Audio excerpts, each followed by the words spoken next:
அன்பு சகோதர சகோதரிகளையும் இயேசு கிறிஸ்துவின் நாமத்தில் வாழ்த்துதலை சொல்லி நான் வரவேற்கிறேன். பிரியமான என் அன்பு சகோதரனே சகோதரியே, கர்த்தர் கடந்த 5 மாத காலம் இந்த வருடத்திலே நம்மை கடந்து வர உதவி செய்து புதிய மாதத்தினுடைய முதல் நாளிலே கர்த்தருடைய சமூகத்தில் காத்திருக்கும்படியான ஒரு கிருபையை கர்த்தர் நமக்கு கொடுத்தார். ஒருவேளை கடந்த மாதத்திலெல்லாம் எத்தனையோ தேவைகள் நமக்கு இருந்திருக்கும், சரீர பலவீனங்கள் இருந்திருக்கும், மன வருத்தங்கள் உண்டாயிருக்கும், இயற்கை சீற்றங்களால் இயற்கையின் மூலமாய் நாம் பாதிக்கப்பட்டிருக்கலாம். பிரியமானவர்கள், அதிலெல்லாம் இருந்து கர்த்தர் நம்மை தப்புவித்து இதுவரை ஆண்டவர் நடத்தி வந்திருக்கிறார். இந்த மாதம் எப்படி இருக்கும், எனக்கு எப்படி ஆண்டவர் நம்மை நடத்த போகிறார், இந்த மாதத்தினுடைய காரியங்களை எல்லாம் ஆண்டவர் வாய்க்க செய்வாரா, எல்லா தேவைகளையும் ஆண்டவர் சந்திப்பாரா, இந்த மாதத்திலாக என்னுடைய பிரச்சனைகள் முடிந்து போகாதா என்கின்ற ஒரு எதிர்பார்ப்பு, ஒரு ஆசை தேவ சமூகத்தில் தேவனுடைய பிள்ளைகளுக்கெல்லாம் இருக்கும், கட்டாயம் இருக்கும். தேவ பிள்ளைகள் கட்டாயம் அப்படி ஆண்டவருடைய சமூகத்தில் எதிர்பார்த்தவர்களாய் நாம் காத்திருக்கிறோம். பிரியமானவர்களே, ஆண்டவருடைய சமூகத்தில் இந்த காரியத்துக்காக நான் இந்த மாதத்தினுடைய வாக்கு தத்தத்துக்காக நான் ஜெபிக்கும் பொழுது ஆண்டவர் சொன்ன ஒரு வார்த்தையை தான் நான் உங்களுக்கு எடுத்து சொல்லி நான் ஜெபிக்க விரும்புகிறேன். அது புலம்பலின் புஸ்தகத்தில் 3ஆம் அதிகாரம் 31வது வசனத்தை வாசிக்கலாம். புலம்பல் 3ஆம் அதிகாரம் 31வது வசனத்தில் வாசித்து பார்க்கும் பொழுது ஆண்டவர் இப்படியாய் நமக்கு வாக்கு தத்தம் செய்கிறார். புலம்பல் 3ஆம் அதிகாரம் 31வது வசனம். ஆண்டவர் என்றென்றைக்கும் கைவிட மாட்டார், என்றென்றைக்கும் கைவிட மாட்டார். ஹல்லேலூயா. அதுதான் ஆண்டவர் நமக்கு தருகிற வார்த்தை. எனக்கு அன்பானவர்களே, அவர் வாக்கு தத்தங்களின் தேவன். அவர் சொல்றாரு, என்றென்றைக்கும் கைவிட மாட்டேன். நான் கொஞ்ச நாள் உன் கூட இருக்கிறேன், அப்புறம் நான் விளைக்கிறேன். கொஞ்ச நாள் உன் கூட நான் நடந்து வரேன், அப்புறம் நீ தனியாக போ. அல்லது உனக்கு வயசாயிடுச்சு, நீ அப்படியே இரு அப்படின்னு இந்த உலகத்தில் இருக்கிறவர்கள், நம்மை சார்ந்து இருக்கிறவர்கள் ஒருவேளை அப்படி சொல்லலாம். அப்படி கொஞ்சம் டைமிங்க்கே கூட இருப்பாங்க. கணவனோ மனைவியோ பிள்ளைகளோ ஒரு குறிப்பிட்ட காலம் வரை கூட வருவாங்க. அதுக்கப்புறம் ஏதோ ஒரு காலகட்டத்தில் நாம் தனிமைப்படுத்தப்பட்டு விடுவோம். ஏதோ ஒரு காலகட்டத்தில் நம்மை விட்டு தூரமாய் போய் விடுவார்கள். அது இயற்கையாகவே எல்லாருக்கும் நடக்கிற சம்பவம் தான். அப்படி தூரம் போயிடுவாங்க ஒவ்வொருத்தரும். அப்போ நம்முடைய மனசு ரொம்ப வேதனையாக இருக்கும், ரொம்ப கஷ்டப்படுவோம். இப்படியெல்லாம் பார்த்தோமே, இப்படியெல்லாம் பேசணுமே, இப்படியெல்லாம் நடந்து கொண்டோமே, இவ்வளோ ஸ்பெண்ட் பண்ணோமே, இவ்வளோ பார்த்து பார்த்து செஞ்சோமே, அவங்களாம் போயிட்டாங்களே, அவங்களாம் கைவிட்டுட்டாங்களே அப்படி சொல்லி நம்ம உலக பிரகாரமாய் வருத்தப்படுவோம். ஒருவேளை நீங்கள் கூட அப்படி வருத்தப்படலாம். அந்த வருத்தத்தின் மத்தியில் நீங்கள் இருக்கலாம். எல்லாரும் விட்டுட்டு போயிட்டாங்க, ஏமாற்றிட்டாங்க, அதை செய்கிறேன்னு சொன்னாங்க, செய்யலை, கூட வருவேன்னு சொன்னாங்க, அவங்கள நம்பி இந்த காரியத்தை செஞ்சேன், கடைசியில் எல்லாம் விட்டுட்டு போயிட்டாங்க, இப்போ நான் தனியாக இருக்கிறேன், என்ன பண்ணுறதுன்னு தெரியல, அப்படியெல்லாம் நீங்கள் யோசிக்கலாம். கர்த்தர் வாக்கு தத்தங்களின் தேவன். ஆண்டவர் சொல்கிறாரு, நான் என்றென்றைக்கும் கைவிட மாட்டேன். அவர் நேற்றும் இன்றும் என்றும் மாறாதவர். எப்போவுமே நான் கைவிட மாட்டேன். நீ சின்ன பிள்ளையாக இருந்தாலும் சரி, வாலிப பிள்ளையாக இருந்தாலும் சரி, நடு வயது உள்ளவனாக இருந்தாலும் சரி, முதிர் வயது உள்ளவர்களாக இருந்தாலும் சரி, உன்னை நான் நெக்லெக்ட் பண்ணுறதே கிடையாது. நீ வேண்டாம் நான் சொல்கிறதே கிடையாது. நான் என்றென்றைக்கும் உன்னை கைவிட மாட்டேன். ஹல்லேலூயா. உங்களை கைவிட மாட்டேன்னு சொல்லி ஒரே ஒருத்தர் தான் சொல்ல முடியும், அது இயேசு ஒருவர் தான். மீதி பேரெல்லாம் அவங்க கூட இருக்கிறேன்னு சொன்னவங்கெல்லாம் ஏமாத்திட்டு இருக்கலாம், விட்டு விலகி போயிருக்கலாம். அது பிஸ்னஸில், குடும்ப வாழ்க்கையில், வேலையில், சமுதாயத்தில் கூட வர்றேன்னு சொன்னவங்கெல்லாம் இல்லை, என்னால் இப்போ முடியல, ஏதாவது ஒரு காரணத்தை சொல்லி அவங்க வேலையை பார்த்துட்டு அவங்க போயிட்டு இருக்கலாம். வானத்தையும் பூமியும் உண்டாக்கின கர்த்தர், நேற்றும் இன்றும் என்றும் மாறாத தெய்வம், ஆண்டவராகிய இயேசு கிறிஸ்து, நம்மை நேசிக்கிற தேவன், என்றென்றைக்கும் அவர் கைவிட மாட்டேன்னு சொல்றார். என்னைக்குமே நான் உன்னை கைவிட மாட்டேன். அது ஆண்டவர் ஒருவர் தான் சொல்ல முடியும். கர்த்தர் ஒருவர் தான் சொல்ல முடியும். இஸ்ரவேல் ஜனங்களை கர்த்தர் வழி நடத்தினார். அவளுக்கு அநேக இக்கட்டுகள் வந்தது, உபத்திரவங்கள் வந்தது, பாடுகள் வந்தது, எதிர்ப்புகள் வந்தது, தேவைகள் இருந்தது, பயங்கர போராட்டங்கள் எல்லாம் அவங்களை சூழ்ந்து கொண்டது, வியாதி வந்தது, கொள்ளை நோய் வந்தது, ஆபத்துகள் வந்தது, எல்லாம் வந்துச்சு. ஆனால் கர்த்தர் அவங்கள கைவிடவே இல்லை. எப்படி கைவிடல பாருங்க. யாத்திராகமம் 13ஆம் அதிகாரம் 22ஆம் வசனத்தில் வாசித்து பார்த்தீங்கன்னா, 22, 23 வசனங்களை வாசித்து பார்த்தீங்கன்னாக்கா, அங்கே ஆண்டவர் எப்படி அந்த ஜனங்களுக்கு கைவிடாமல் இருந்தார் அப்படின்னு சொல்லப்பட்டிருக்கு பாருங்க. வாசிக்கலாம். அவர்கள் இரவும் பகலும் வழி நடக்க கூடும்படிக்கு, அவர்கள் இரவும் பகலும் வழி நடக்க கூடும்படிக்கு கர்த்தர் பகலில் அவர்களை வழிநடத்த, கர்த்தர் பகலில் அவர்களை வழிநடத்த, மேக ஸ்தம்பத்திலும் இரவில் அவர்களுக்கு வெளிச்சம் காட்ட, அக்கினி ஸ்தம்பத்திலும் அவர்களுக்கு முன் சென்றார். பகலிலே மேக ஸ்தம்பமும் இரவிலே அக்கினி ஸ்தம்பமும் ஜனங்களிடத்திலிருந்து விலகி போகவில்லை. ஒரு அல்லேலூயா சொல்லலாமா? கைவிடாமல் இருந்தார். இஸ்ரவேல் ஜனங்களை கைவிடாமல் இருந்தார். எப்படி கைவிடாமல் இருந்தாராம்? பகல்ல மேகஸ்தம்பம், இரவில அக்னி ஸ்தம்பம். இந்த மேகஸ்தம்பம் என்பது பகல்ல பார்த்தீங்கன்னாக்கா, நீங்க அரபு நாடுகளுக்கெல்லாம் போயிருப்பீங்க. சிலர் அரபு நாடுகளில் போய் பார்த்தீங்கன்னு சொன்னாக்கா, பகல்ல அவ்வளவு இறுக்கமா இருக்கும், அவ்வளவு டைட்டாக இருக்கும், காற்றே இருக்காது, வெயில் பொழந்து கட்டும். அவ்வளவு இறுக்கமாக இருக்கிற ஒரு தேசம், பாலைவனங்கள் நிறைந்த ஒரு இடம். அங்கே தான் பார்த்தீங்கன்னாக்கா பகலில் கர்த்தர் மேகஸ்தம்பமாக வந்து நின்றார்.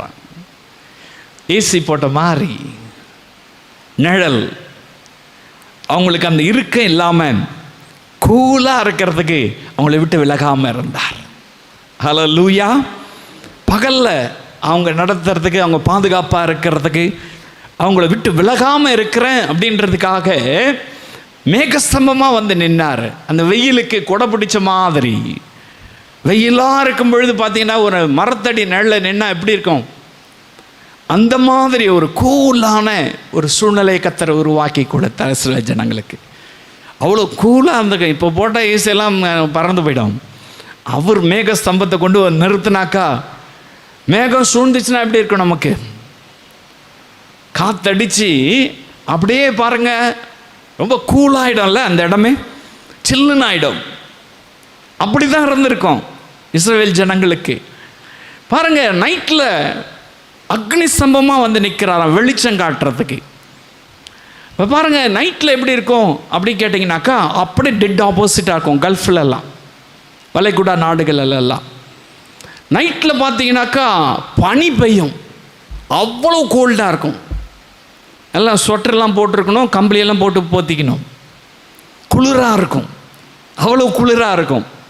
இப்போ இஸ்ரவேல் ஜனங்களுக்கு பார்த்துங்க, பகலில் கூலாக்கினார் மேகஸ்தம்பத்தை வச்சு, நைட்டில் அவங்களுக்கு குளிரும், விஷ ஜந்துக்கள் வரும், பாதிப்புகள் அவங்களுக்கு ஏற்படுத்தும். குளிராமல் இருக்க ஹீட்ரு போட்டார். ஹல்லேலூயா. குளிராமல் இருக்க அவங்களுக்கு வெளிச்சம் காட்டுறதுக்கு, வாமாக இருக்கிறதுக்காக பாருங்க, அந்த இடத்துல கர்த்தர் பாருங்க மேகஸ்தம்பத்தையும் அக்னி ஸ்தம்பத்தையும் கொண்டு வந்து வச்சிட்டார். எப்படி விலகாமல் இருந்தார் பார்த்தீங்களா? அவளை கைவிடவே இல்லை. அவங்க கடைசி வரை, கானான் தேசத்துக்கு போகிற வரை, ஒரு நாள் இல்லை, ஒரு மணி நேரம் இல்லை, சில குறிப்பிட்ட நாள் மாத்திரம் இல்லை, அவங்க போய் சேரும் வரை அவங்களை விட்டு விலகவே இல்லை. ஹல்லேலூயா. அப்படித்தான் ஆண்டவர் நம்மை வழி நடத்த விரும்புகிறார். அப்படித்தான் ஆண்டவர் உங்களையும் என்னையும் வழிநடத்த விரும்புகிறார். வாக்கு தத்தங்களின் தேவன் தெளிவா சொல்றாரு, என்றென்றைக்கும் கைவிட மாட்டார், என்றென்றைக்கும் அவர் கைவிட மாட்டார்.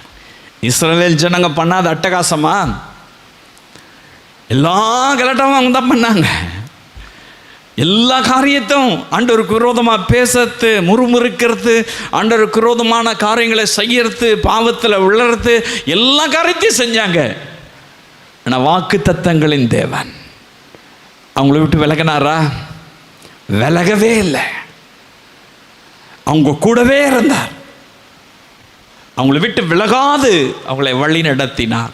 இன்னைக்கு இந்த வார்த்தை கேட்க அன்பு சகோதரனே, சகோதரி, உங்களை ஆண்டவர் இந்த மாதம் முழுவதும் என்றென்றைக்கும் எப்பொழுதுமே கைவிடாம கூடவே இருக்கிறேன்னு சொல்றார். அவர் உண்மையுள்ள தேவன், அவர் உண்மையுள்ள தேவன். ஹல்லேலூயா. சரி, யாரை அவர் கைவிடாதிருப்பார்? எப்படிப்பட்டவர்களை அவர் கைவிடாதிருப்பார்? அப்பதானே நம்ம கரெக்டான வழியில் போக முடியும். உங்களை கைவிடாமல் இருக்கணும்னாக்கா நீங்க எப்படிப்பட்டவர்களா இருக்கணும்? அவர் வாக்கு தத்தத்தில் உண்மை உள்ளவர், அவர் மாற மாட்டார். ஆனால் நம்ம கைவிடப்படாமல் இருக்கணும் அப்படின்னு சொன்னாக்கா, கர்த்தரால் நடத்தப்படணும், கர்த்தர் நம்மை கைவிடாமல் நம்ம கூடவே இருக்கணும் அப்படின்னு சொன்னாக்கா, வேதம் என்ன சொல்லுகிறது? வாசித்து பார்க்கலாம். சங்கீதங்களின் புஸ்தகத்தில் 37வது சங்கீதம் 28வது வசனத்தை வாசிக்கலாம். சங்கீதம் 37:28. கர்த்தர் நியாயத்தை விரும்புகிறவர், கர்த்தர் நியாயத்தை விரும்புகிறவர், அவர் தமது பரிசுத்தவான்களை கைவிடுவதில்லை, அவர் தமது பரிசுத்தவான்களை கைவிடுவதில்லை.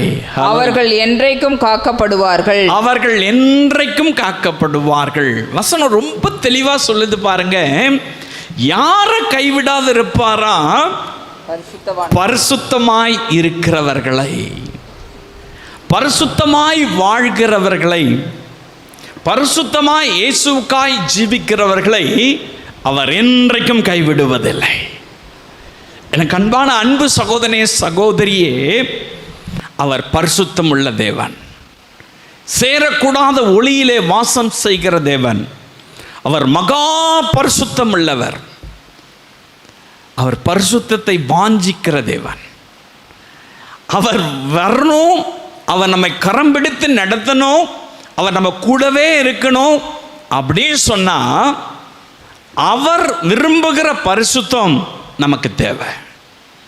பரிசுத்தமாய் ஒரு மனிதன் இருப்பான் என்று சொன்னால் அவனை இயேசு கைவிடுவதில்லை. எனக்கு அன்பான அன்பு சகோதரனே, சகோதரி, உங்கள் வாழ்க்கையில் எவ்வளவோ காரியங்கள் பரிசுத்தமாக இருக்க தீர்மானம் பண்ணியிருப்பீங்க. ஆனால் ஏதோ ஒரு சமயத்தில் விழுந்து போயிருப்போம், ஏதோ ஒரு சமயத்தில் பின்வாங்கி போயிருப்போம், ஏதோ ஒரு சமயத்தில் அந்த பரிசுத்தம் எப்படிப்பட்டதுன்னு தெரிஞ்சோம். பார்த்தங்க, அதில் நம்ம நிலைச்சிடாம இந்த உலகத்துக்கு பின்னாடி ஓடி போயிருப்போம். பிரியமான அன்பு சகோதரனே, சகோதரியே, அப்பெல்லாம் நம்ம கைவிடப்பட்டவளாய் ஒரு வேளை இருக்கலாம், அப்பெல்லாம் நம்ம தூர தள்ளப்பட்டவளாய் ஒரு வேளை இருக்கலாம், புறக்கணிக்கப்பட்டவளாய் இருக்கலாம். பிரியமான அன்பு சகோதரனே, சகோதரியே, வேதம் சொல்லுகிறது, பரிசுத்தவான்களை அவர் கைவிடுவதில்லை, என்றைக்கும் காப்பார். அவர் வாக்கு தத்தங்களின் தேவன், என்றென்றைக்கும் கைவிடாதிருப்பேன் என்று சொன்னவர். நீ பரிசுத்தம் உள்ளவளாய் இருப்பாய் என்று சொன்னால், அவர் விரும்புகிற பரிசுத்தம் நமக்கு இருக்கும் சொன்னால், அவரை போல நாம் பரிசுத்தம் உள்ளவளாய் இந்த உலகத்தில் வாழ்வோம் என்று சொன்னால், நம்மை விட்டு அவர் விலகுவதே இல்லை, நம்மை கைவிடுவதே இல்லை. ஏன் அவர் விலகிட்ட மாதிரி, எல்லாரும் கைவிட்ட மாதிரி நம்ம ஃபீல் பண்ணுறோம்? எங்கேயோ விழுந்துட்டோம்ல, எங்கேயோ தடுமாற்றம் வந்துருச்சு. அதனால தான் அவர் விட்டு விலகிட்டது போல தோணும். அவர் விலகுகிற தேவன் அல்ல. யோசேப்பு என்று சொல்லுகிற ஒரு மனிதனை குறித்து வேதத்தில் வாசிக்கிறோம். இவன் சொந்த சகோதரர்களாலே புறக்கணிக்கப்பட்டு அந்நிய தேசத்துக்கு விற்கப்பட்டவன். அந்நிய தேசத்தில் அவன் மீது வீண் பழி சுமத்தி ஒரு வேலைக்காரனாய் அரண்மனைக்கு போகிறான். அந்த அரண்மனையிலே அவனை வீண் பழி சுமத்தி அவனை ஜெயிலில் கொண்டு போய் போடுறாங்க. எதுக்காக வீண் பழி சுமத்துறாங்க? பாவம் செய்யும்படியாய் அவனை தூண்டுகிறார்கள், பாவத்துக்கு உட்படுத்த வேண்டும் என்று சொல்லி நினைக்கிறார்கள். அந்த தேசத்தினுடைய ராணி பாருங்க, அவன் இந்த வீட்டில் எல்லாவற்றையும் எனக்கு கொடுத்திருக்கிறாங்க, எஜமான் எல்லாவற்றையும் கொடுத்திருக்கிறார், உங்களை தவிர என் தேவனுக்கு விரோதமான இந்த பாவத்தை நான் செய்ய மாட்டேன்னு சொன்னதுனால வீண் பழி அவன் மேல சுமத்தி அவனை கொண்டு போய் ஜெயிலில் போட்டாங்க. பிரியமான அன்பு சகோதரனே சகோதரி, ஒரு பாவம் செய்யலை, ஒரு குற்றமும் செய்யலை, பரிசுத்தமாய் வாழ்வதற்கு அவன் தீர்மானம் பண்ணினான். இயேசு விரும்புகிற, கர்த்தர் விரும்புகிற பரிசுத்தத்தை அவன் வாஞ்சித்தான். ஒருவேளை அவன் இணங்கி நடந்திருப்பான்னு சொன்னாக்கா அந்த தேசத்தில் அவனுக்கு எல்லாமே கிடைச்சிருக்கும், சுகபோகமாக அவன் இருந்திருக்கலாம், எல்லாருக்கும் முன்னாடி அவன் அப்படி அதிகாரம் செலுத்திட்டு வாழ்ந்து போயிருக்கலாம். ஆனால் அவன் அதை விரும்பலை. நாம் பரிசுத்தம் உள்ளவனாக இருக்க வேண்டும். என் கர்த்தர் அதை விரும்புகிறார். எனக்குள் இருக்கிறவர் பரிசுத்தம் உள்ளவர், அவர் என்னை பரிசுத்தமாக இருக்க நடத்த விரும்புகிறார் அப்படின்னு சொல்ற வாஞ்சை அவனுக்கு இருந்தபடினால அவன் அந்த பரிசுத்தத்தை வாஞ்சித்து பாவத்தை வெறுத்து ஓடுகிறான். வீண் பழி சுமத்தி அவனை ஜெயிலில் கொண்டு போய் போடுறாங்க. ஜெயிலையும் கர்த்தர் அவனோடு கூட இருந்தால் அவனை விட்டு விலகவே இல்லை. ஹல்லேலூயா. வாசித்து பாருங்க, ஆதியாகமம் 39ஆம் அதிகாரம் 21, 22, 23 வசனங்களை வாசிக்கலாம். கர்த்தர் யோசேப்போடே இருந்து அவன் மேல் கிருபை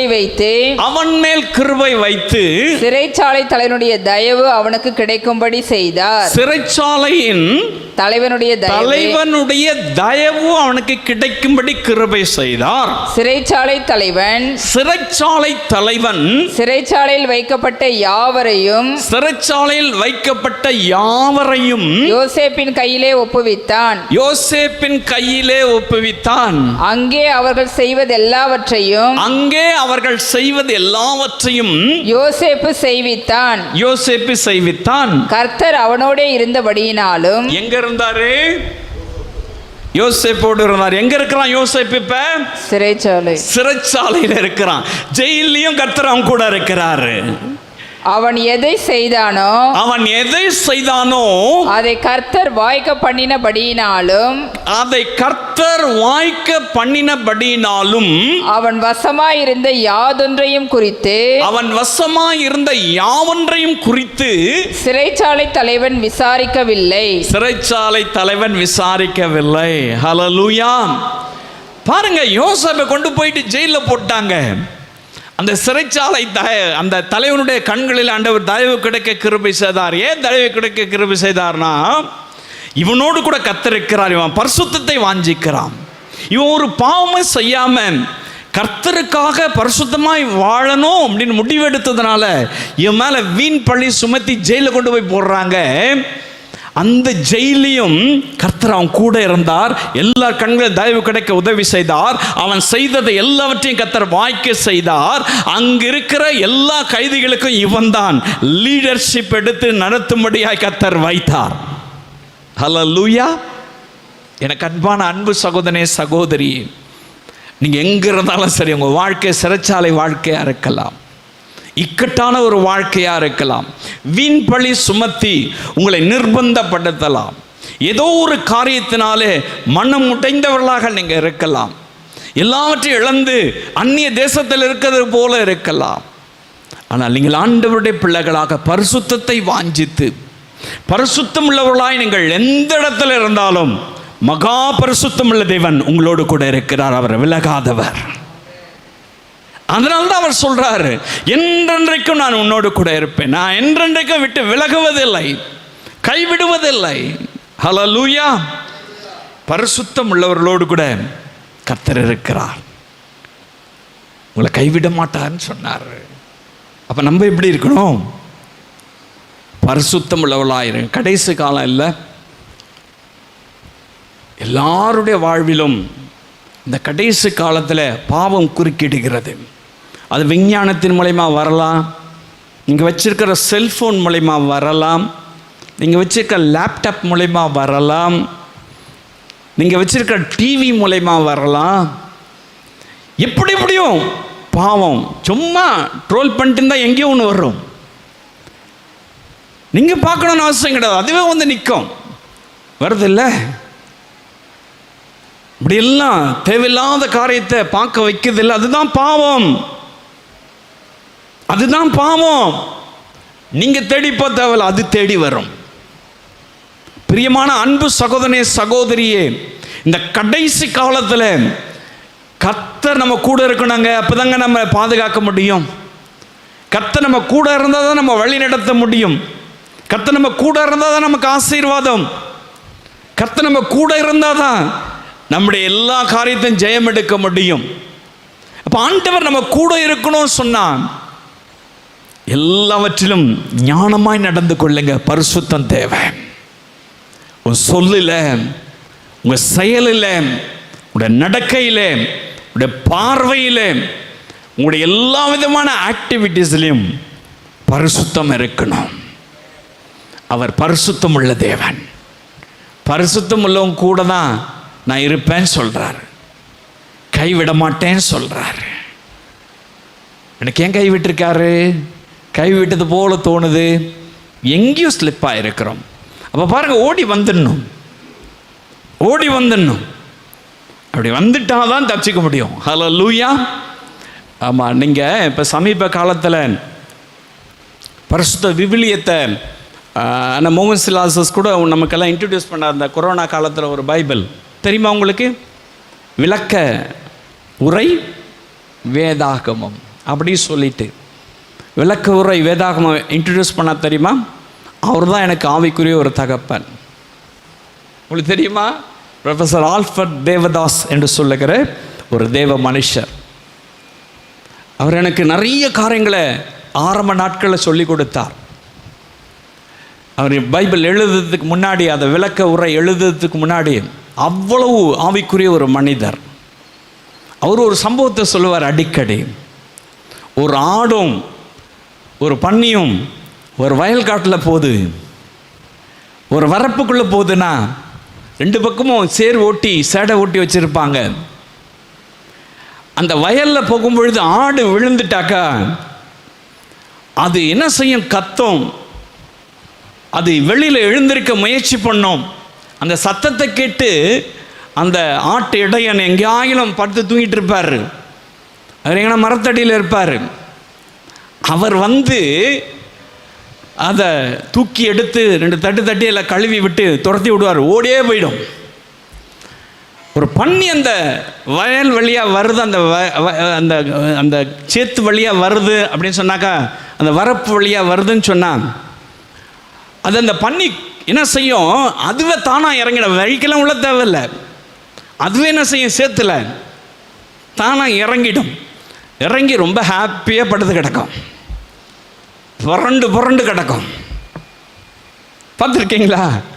புரண்டு சத்தமும் போடாது, எழுந்திருக்க முயற்சியும் பண்ணாது. சேரு தான் அதுக்கு வேணும். நீ பன்னியாக இருக்க விரும்புறியா, ஆடாக இருக்க விரும்புறியா? இந்த கேள்வி தான் கேட்பார். நீ ஆடாக இருக்க விரும்புறியா, பன்னியாக இருக்க விரும்புறியா? நீ ஆடாக இருக்கணும்னு சொன்னால் இந்த உலகத்தில் எங்கும் பாவம் சூழ்ந்திருக்கிறது. எல்லா இடங்களிலும் பாவத்தின் வல்லமை பெருக்கெடுத்திருக்கிறது. எங்கேயோ ஒரு இடத்துல அடிக்கால் தவறி விழுவது போல இருக்கலாம், எங்கேயோ ஒரு இடத்துல ஸ்லிப் ஆகிறது போல இருக்கலாம். உடனே ஆண்டவருடைய சமூகத்தில் வந்து சத்தம் போட்டு அழுது புலம்பி மனம் திரும்பி அவருடைய சமூகத்தை தேடி ஓடி வந்துருங்க. பரிசுத்தத்தை காத்து கொள்ள முடியும். பரிசுத்தம் இல்லாமல் தேவனை ஒருவனும் ஒரு காலமும் தரிசிக்க முடியாது. பரிசுத்தம் உள்ளவனா வாழ்கிறவர்களுக்கு தான் அவர் கைவிடாத தேவனாயிருப்பார். ஹல்லேலூயா. ரெண்டாவது வேதம் என்ன சொல்லுகிறது? வாசிக்கலாம். சங்கீதங்களின் புஸ்தகத்தில் 9ஆம் அதிகாரம் 19ஆம் வசனத்தை வாசிக்கலாம். சங்கீதம் 9:10. கர்த்தாவே, கர்த்தாவே, உம்மை தேடுகிறவர்களை நீர் கைவிடுகிறதில்லை. ஹல்லேலூயா. பரிசுத்தவான்களை கர்த்தர் கைவிடுகிறதில்லை. இரண்டாவது, அவரை தேடுகிறவர்களை அவர் கைவிடுவதில்லை. ஹல்லேலூயா. இன்னைக்கு அநேகருடைய வாழ்க்கையில் பார்த்தீங்கன்னாக்கா மனிதர்களை தேடி போகிற காரியம் தான் பெருசாக இருக்கும். டாக்டரை தேடி போகிறது தான் பெருசாக இருக்கும். வழக்கறிஞர்களை தேடி போகிறது தான் பெருசாக இருக்கும். அரசியல்வாதிகள், பெரிய மனுஷர்கள், அவங்கள தேடி போகிறது தான் பெருசாக இருக்கும்.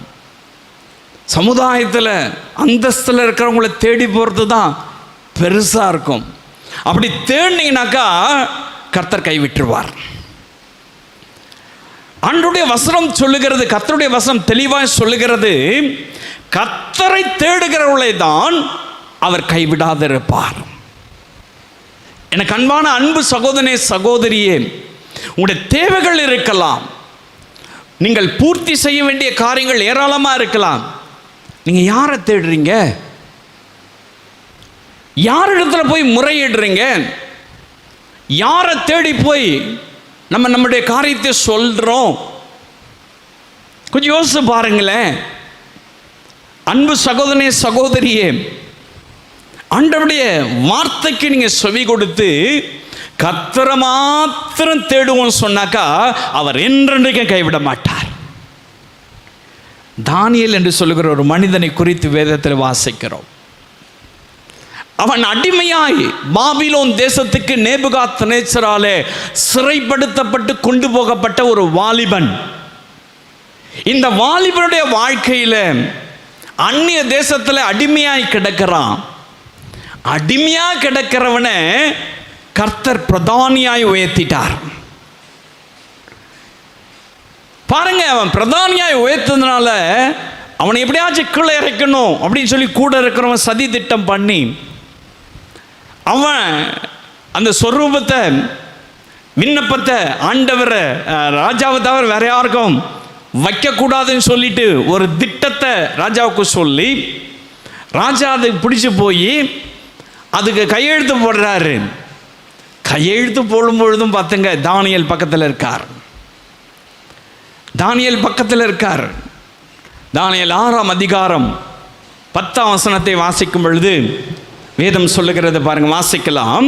தானியேலோ வென்றால் அந்த பத்திரத்துக்கு கையெழுத்து வைக்கப்பட்டது என்று அறிந்த போதிலும் தன் வீட்டுக்குள்ளே போய் தன் மேல் அறையிலே எருசலேமுக்கு நேராக பலகணிகள் திறந்திருக்க அங்கே தான்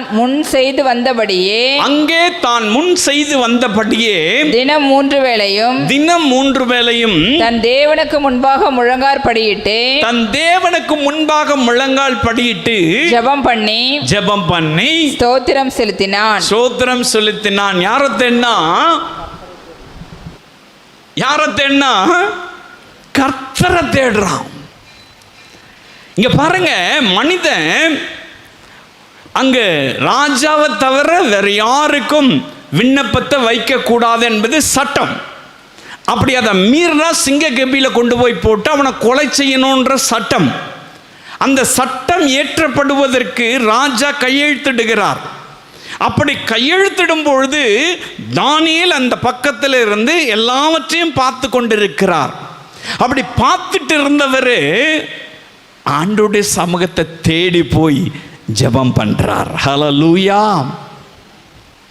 பாருங்க, இல்லைங்க, வாக்குத்தத்தங்களின் தேவன் என்றென்றைக்கும் கைவிடார், என்றென்றைக்கும் கைவிட மாட்டேன்னு வாக்குத்தத்தம் செய்தவர். தானியேல் சிங்க கெபியில் இருக்கும் பொழுது அவனோடு கூட இருந்தார். சிங்கத்தின் வாயை கட்டினார். ஒரு சேதமும் இல்லாமல் கர்த்தர் அவனை வெளியிலே கொண்டு வந்தார். அவரை உன்னை விட்டு விலகுவதும் இல்லை, உன்னை கைவிடுவதும் இல்லை. அவர் வாக்குத்தத்தங்களின் தேவன். எங்கேயோ குகைக்குள்ள மாட்டிட்டு இருக்கிறது போல நீங்க இருக்கலாம். சுத்தி சிங்கம் நின்றுக்கிட்டு நம்ம பயமுறுத்தது போல யாரோ பயமுறுத்திட்டு இருக்கலாம். ஒருவேளை பிசாசு பயமுறுத்தலாம், மனிதர்கள் பயமுறுத்தலாம், யாரோ பயமுறுத்திட்டு இருக்கலாம். பயப்படாதீங்க. கர்த்தருடைய சமூகத்தை தேடி போங்க. கர்த்தருடைய சமூகத்தில் சொல்லுங்க. அது என்ன சூழ்நிலை வந்தாலும் சரி, அவர் என்றென்றைக்கும் கைவிடாத தேவன். அதிலிருந்து நம்மை விடுவிப்பார். ஹல்லேலூயா. அப்போ உங்களை விடுவிக்கணும்னாக்கா, அல்லது உங்களை விட்டு விலகாமல் இருக்கணும்னு சொன்னா, உங்களை கைவிடாமல் இருக்கணும்னு சொன்னாக்கா, நீங்கள் யாரை தேடணும்? வானத்தையும் பூமியும் உண்டாக்கின கர்த்தருடைய சமூகத்தை தான் தேடணும். ஒத்தாசை வரும் பர்வதங்களுக்கு நேராய் என் கண்களை ஏறெடுக்கிறேன். வானத்தையும் பூமியும் உண்டாக்கின கர்த்தரிடத்திலிருந்து எனக்கு ஒத்தாசை வரும். அவரை தான் தேடணும், அவரை தான் தேடணும். அவரை தேடுறவங்களுக்குத்தான் கர்த்தர் இந்த வாக்கு தத்தத்தை சொந்தமாக்கி கொடுப்பார். ஹல்லேலூயா. மூன்றாவது ஒரு காரியத்தை சொல்லி நான் வேகமாய் முடிக்க விரும்புகிறேன். வாசிக்கலாம். யோசுவா 1ஆம் அதிகாரம் 5ஆம் வசனம். எல்லாருக்கும் தெரிஞ்ச வசனம் தான். வாசிக்கலாம். யோசுவா 1ஆம் அதிகாரம் 5ஆம் வசனம். நீ உயிரோடு இருக்கும் நாளெல்லாம், யோசுவாட்ட கர்த்தர் சொல்றார், நீ உயிரோடு இருக்கும் நாளெல்லாம் ஒருவனும் உனக்கு முன்பாக எதிர்த்து நிற்பதில்லை. ஒருவனும் உனக்கு முன்பதாக எதிர்த்து நிற்பதில்லை. நான் மோசேயோடு இருந்தது போல, நான் மோசையோடு இருந்தது போல உன்னோடும் இருப்பேன். உன்னோடும் இருப்பேன். நான் உன்னை விட்டு விலகுவதும் இல்லை, நான் உன்னை விட்டு விலகுவதும் இல்லை, உன்னை கைவிடுவதும் இல்லை. உன்னை கைவிடுவதும் இல்லை. பாருங்க பிரியமான அன்பு சகோதரியே சகோதரியே, மோசேக்கு அப்புறம் இஸ்ரவேல் ஜனங்களை வழி நடத்துறதுக்கு ஒரு ஆள் வேணும். அந்த ஆளை தான் கர்த்தர் யோசுவா என்ற நபரை தெரிந்து கொண்டார். யோசுவா என்ற நபரை தெரிந்து கொண்டு கர்த்தர் சொல்றார், பாருங்க, மோசையோடு இருந்தது போல நான் உன்னோடும் இருக்கிறேன். ஹல்லேலூயா. எனக்கு அன்பான அன்பு சகோதரனே சகோதரியே, அவரால் தெரிந்து கொள்ளப்பட்டவர்களை அவர் கைவிடுவதில்லை. நீங்க ரட்சிக்கப்பட்டிருக்கீங்கல்ல, சத்தியத்தை அறிந்திருக்கிறீங்கல்ல, இயேசுவின் ரத்தத்தினால கழுவப்பட்டிருக்கீங்கல்ல, உங்களை அவர் கைவிடுவதில்லைன்னு சொல்றார். மோசையோடு கூட இருந்தது போல நான் உன்னோடு கூட இருப்பேன் என்று யோசுவா கிட்ட சொல்றாரு. யோசுவா கர்த்தரால் தெரிந்து கொள்ளப்பட்டவன். மோசைக்கு அப்புறம் யோசுவாவை கர்த்தர் அழைத்து விட்டார். நீ தான் லீட் பண்ண சொல்லி அவன்கிட்ட பொறுப்பை கொடுக்கிறார். அப்ப அவன் பயப்படுறான். எப்படி இந்த ஜனங்களை வழிநடத்துவது, எப்படி நான் கானான் தேசத்துக்குள்ள இவளை கொண்டு போவது, என்ன செய்யறதுன்னு தெரியல. கர்த்தர் பேசுறார், மோசையோடு இருந்தது போல அவன் கூட இருக்கிறேன், உன்னை விட்டு விலகுவதும் இல்லை, உன்னை கைவிடுவதும் இல்லை. இருந்தார்ல. போனாக்கா பெரிய கோட்டை நிற்குது. எடுத்த உடனே எரிகோ கோட்டை. அது எப்படி தாண்டி போறதுன்னு தெரியல. இவங்ககிட்ட எந்த வெப்பனும் இல்லை, எந்த புல்டோசரும் இல்லை. இப்போ டபுள் இன்ஜின் சர்க்கார் அதெல்லாம் கிடையாது, எந்த புல்டோசரும் கிடையாது, எந்த எக்யூப்மெண்ட்ஸும் அவங்ககிட்ட இல்லை. பாம் கிம் அதை வச்சு வெடிக்க வைக்கிறது அது எதுவுமே கிடையாது அவங்ககிட்ட. பெரிய கோட்டை நிற்குது. அந்த அலங்கத்து மேலே வீடு கட்டுற அளவுக்கு பெரிய கோட்டைங்க அது. அந்த வால் இருக்குல்ல, காம்பவுண்ட் வால், அது மேலே ஒரு வீடு கட்டலாம். அப்படிப்பட்ட ஒரு கோட்டை அது, எரிகோ கோட்டை. இதை கிராஸ் பண்ணி போனால் அது இருக்குது எத்தனையோ அடி உயரத்துக்கு. இதை கிராஸ் பண்ணி போனால் தான் எங்கள் கானான் தேசத்துக்குள்ளே போக முடியும். இஸ்ரவேல் ஜனங்க அந்த பக்கம் வந்து நிற்கிறாங்க, மோசையும் இல்லை. ஆண்டவர் வாக்குத்தத்தம் சொல்லிட்டாரு, உன்னை விட்டு விலகுவதும் இல்லை, உன்னை கைவிடுவதும் இல்லை. கர்த்தர் சொல்றாரு, நீ ஒன்றும் செய்யக்கூடாது, இதை துதிச்சு சுற்றி வா. 7 நாளைக்கு 7ஆவது நாள் 7 முறை சுற்றி வா, எக்காலம் ஊது. விலகாம இருந்தார்ல, கர்த்தர் கூட இருந்தபடினால தான் இவங்க போட்ட சத்தத்திலேயே அந்த காம்பவுண்ட் சவர் மொத்த இடிஞ்சு விழுந்துருச்சு. ஹல்லேலூயா. எவ்வளோ பெரிய வெப்பன் பாருங்க நம்முடைய நாவு, எவ்வளோ பெரிய ஆயுதம் பாருங்க. கர்த்தரை துதிக்கிற துதி எவ்வளோ பெருசு பார்த்துங்க. பெரிய கோட்டை, எந்த வெடிமருந்து வச்சு எந்த இன்ஜினியர் வச்சு அவங்கள பிளான் பண்ணி அது ஒன்றுமே பண்ணலை. துதிச்சு வந்தாங்க. தெரிந்து கொள்ளப்பட்ட மோசையோடு கூட இருந்தது போல யோசுவாவோடு கூட கர்த்தர் இருந்தபடினால கர்த்தர் சொல்றத யோசுவா செய்ய ஆரம்பிச்சாரு. அது அவ்வளோ பெரிய எரிகோ கோட்டை டமால் கீழே விழுந்துருச்சுங்க. நான் இப்போ ஃப்ரீ ஆயிடுச்சு. போனாங்களா எல்லாம் நடந்து. நீங்கள் தெரிந்து கொள்ளப்பட்டவர்கள். எல்லா தடையும் முன்னாடி வரும், பயப்படாதீங்க. கர்த்தரை ஆராதிக்க தேவனுடைய வார்த்தையை சொல்ல தேவனை துதிக்க உங்களை விட்டு விலக மாட்டேன்னு சொன்னவர், என்றென்றைக்கும் விலகாத தேவன், என்றென்றைக்கும் கைவிடாதவர் உங்கள் கூட தான் இருக்கிறார். எல்லாவற்றையும் தகத்தெறிவார். நீங்கள் போக வேண்டிய இடத்துக்கு சரியாய் போய் சேர்வீங்க. ஹல்லேலூயா. அவர் வாக்குத்தத்தங்களின் தேவன். சரி, அதுதான் போச்சு. அதுக்கப்புறம் பார்த்தீங்கன்னாக்கா யோர்தான் வந்து நிற்குதுங்க. ரிவர் மேலேருந்து கீழே இறங்குது. எவ்வளோ ஃபோர்ஸ் இருக்கும் பார்த்துங்க. இழுத்துன்னு போயிட்டாதே எல்லாரையும். சாதாரணமாக தரையில் அது மட்டமாக ஓடிட்டு இருந்துச்சுனாக்கா ரைட், ஓகே, தாண்டி போயிடலாம் அப்படின்னு சொல்லலாம், ஏதோ முயற்சி எடுக்கலாம் சொல்லலாம். இது மேலிருந்து கீழே வருதான். எவ்வளோ ஃபோர்ஸ் இருந்திருக்கும் பார்த்துங்க. யோர்தான் பெருக்கெடுத்து ஓடுனது அப்படின்னு வசனம் சொல்லுது. பெருவெள்ளம். அங்கே போய் நிற்கிறாங்க. கைவிடாத தேவன், கைவிடுவதில்லைன்னு சொன்னவர் சொன்னார்.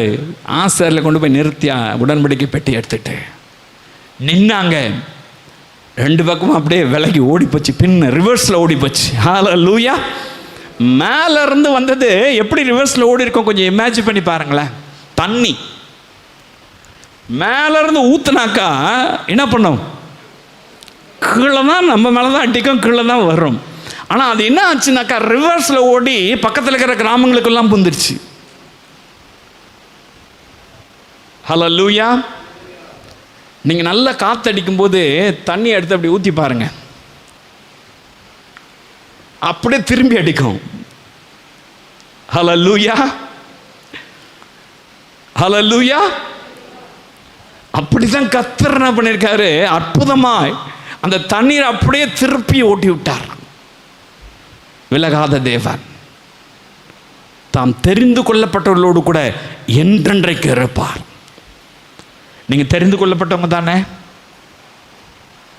இயேசுவின் இரத்தத்தினால கழுவப்பட்டு சத்தியத்துக்குள்ளாய் வந்து அநேக உபத்திரவங்கள், தடைகள், போராட்டங்கள், கலக்கம் எப்படி நடக்கிறதுன்னு தெரியல, இதெல்லாம் நம்ம சூழ்ந்திருக்குல்ல. யோர்தான்கிட்ட போய் நின்னாலும் கர்த்தர் அவங்க கூட இருந்தார். எரிகோக்கு முன்னாடி போய் நின்னாலும் கர்த்தர் அவங்க கூட இருந்தார். எல்லாவற்றையும் தகத்தெறிந்தார். அவர்கள் கடந்து போனார்கள். ஹல்லேலூயா. நீங்களும் கடந்து போவீங்க. அவனால் தான் அவர் வாக்கு தத்தம் செய்கிறார். என்ன வாக்கு தத்தம் செய்கிறார்? புலம்பல் 3:13-3:31 படி ஆண்டவர் என்றென்றைக்கும் கைவிடார். ஹல்லேலூயா. அவர் உங்களை விட்டு விலகவே மாட்டாருங்க. கைவிடாமல் இருப்பார். எந்த சூழ்நிலையிலும் கர்த்தர் உங்க கூட இருக்கணும்னா பரிசுத்தமாக இருக்க தீர்மானம் பண்ணுங்க. அவரை தேட தீர்மானம் பண்ணுங்க. நீங்கள் தெரிந்து கொள்ளப்பட்டவர்களாக இருக்கிறதுக்கு அவரையே எப்பவும் சார்ந்துருங்க. கர்த்தர் கட்டாயம் உங்களை வழி நடத்துவார். யார் கைவிட்டாலும் சரி, யார் தூரமாக போனாலும் சரி, யார் ஒதுக்கி விட்டாலும் சரி, யார் பேசாமல் இருந்தாலும் சரி, யார் கோபத்தோடு இருந்தாலும் சரி, அதை பற்றி நீங்கள் கவலைப்படாதீங்க. ஜீவனுள்ள தேவன் உங்களை கைவிடுவதில்லை என்று சொன்னவர் உங்கள் கூடவே இருந்து வழி நடத்துவார். அப்படி இருக்க கர்த்தர் கிருபை செய்வாராக. நம்ம எல்லாம் எழும்பி நின்று ஆண்டவருடைய சமூகத்தில் மகா பரிசுத்தமுள்ள அன்பு தகப்பனே, இந்த சோஷியல் மீடியாவில் மூலமாய் பார்க்கிற இந்த அன்பு சகோதர சகோதரிகளுக்கு இந்த வாக்குத்தத்தம் சொந்தமாகும்படியாய் அவர்களை பரிசுத்தப்படுத்துங்க. உம்மையே தேடுகிற இருதயத்தை தாங்க இயேசுவே. உம்மால் தெரிந்து கொள்ளப்பட்ட பாத்திரவான்களாய் ஆண்டவரே என்றென்றைக்கும் இருக்கும்படியாய் நீர் உதவி செய்யுங்க. வாக்குத்தத்தங்களை நிறைவேற்றி அவருடைய சுகத்தையும் பலத்தையும் இந்த மாதம் முழுவதும் வழி நடத்தி அவருடைய பயத்தை எல்லாம் நீக்கி பாதுகாப்பை தந்து நீங்க கூட இருக்கிறீங்க என்று சொல்கிற உணர்வோடு கூட அவர்கள் நடக்க உதவி செய்யுங்க. அப்படி நீ செய்ய போகிறபடினால் நமக்கு நன்றி. இயேசுவின் நாமத்தில் நல்ல பிதாவே.